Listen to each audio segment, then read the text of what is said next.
कार्तिक कृष्ण पक्ष की चतुर्थी को करवा चौथ का व्रत रखा जाता है। यह व्रत सुहागिन महिलाएं अपने पति की लंबी आयु व स्वस्थ जीवन के लिए करती है। 7 भाई थे, उनके एक बहन थी। सभी भाई अपनी बहन से बहुत प्यार करते थे और हमेशा उसके साथ ही खाना खाते थे। जब बहन की शादी हो गई तो बहन ने करवा चौथ का व्रत किया।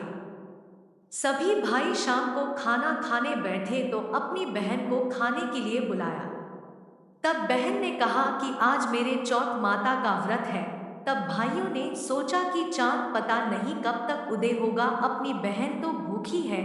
उन सब ने उपाय सोचा और पहाड़ पर जाकर आग जलाई और उसके आगे चांदनी लगाकर चांद बना दिया और बोले कि बहन चांद उग आया। वह अपनी भाभीियों से बोली कि चांद उग आया, तो भाभियां बोली कि ये चांद आपके लिए उगा है।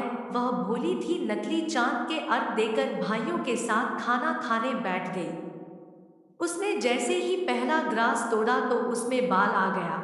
दूसरा तोड़ा, इतने में उसके ससुराल से बुलावा आ गया कि लड़की को तुरंत ससुराल भेजो। जब माँ ने बेटी को विदा करने के लिए कपड़ों का बक्सा खोला तो उसमें भी सबसे पहले काला कपड़ा ही निकला। तब माँ बहुत डर गई। उसने अपनी बेटी को एक चांदी का सिक्का देते हुए कहा कि तुझे रास्ते में जो भी मिले उसके पैर छूती जाना और जो तुझे सुहागन होने का आशीर्वाद दे उसे ये सिक्का दे देना और अपने पल्लू पर गांठ बांध लेना। वो पूरे रास्ते ऐसा ही करती गई पर किसी ने उसे सुहागन होने का आशीर्वाद नहीं दिया।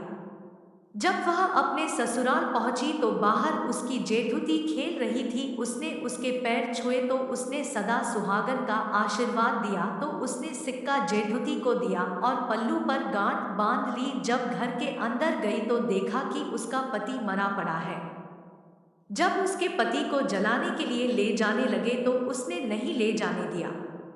तब सबने कहा कि गांव में लाश नहीं रहने देंगे, तो गांव के बाहर एक झोपड़ी बना दी। वह उसमें रहने लगी और अपने पति की सेवा करने लगी। रोज घर से बच्चे उसे खाना दे जाते।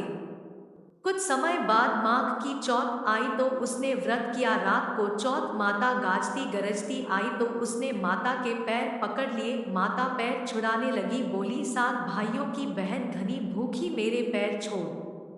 जब उसने पैर नहीं छोड़े तो चौथ माता बोली कि मैं कुछ नहीं कर सकती, मेरे से बड़ी बैशाख की चौथ आएगी, उसके पैर पकड़ना।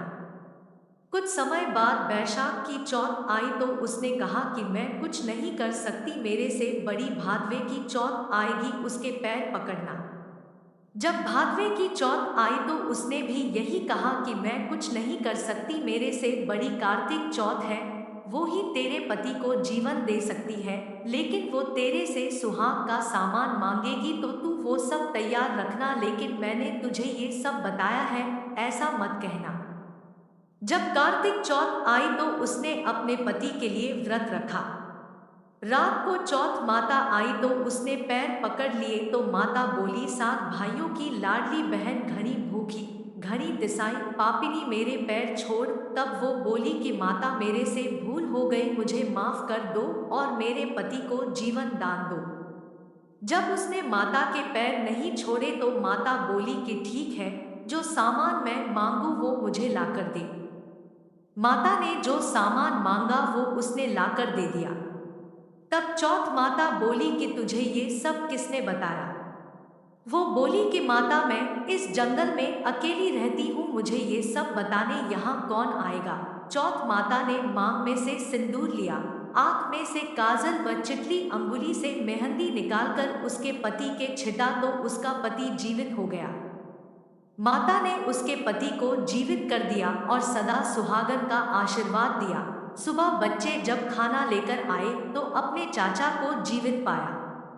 दौड़कर घर गए और सबको बताया कि चाचा जीवित हो गए। सब लोग वहां गए तो देखा कि बच्चे सच कह रहे हैं। अपने बेटे को जीवित देखकर सास बहू के पैर पड़ने लगी तो बहू बोली सासू जी आप ये क्या कर रही हैं? मैंने कुछ नहीं किया, ये तो चौथ माता ने किया है। हे चौथ माता, जैसे उसको सुहाग दिया वैसे सभी को देना।